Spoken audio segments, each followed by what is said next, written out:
యేసును మేము నమ్మినంతగా.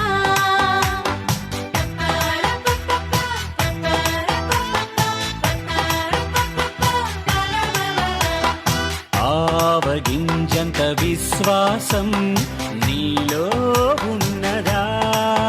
కొండ వెళ్ళి సీలో పడమంటే ఓకే అంటది.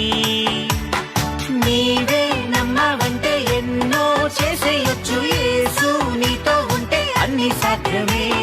తీసే అవిశ్వాసం నాలా విశ్వాసపు దేవం లెసన్ నీదే, నీవు నేర్చుకో. అయ్యో తోమగారు, మీరు నమ్మలేదు యేసును మేము నమ్మినంతగా. అయ్యో తోమగారు, మీరు నమ్మలేదు యేసును మేము నమ్మినంతగా.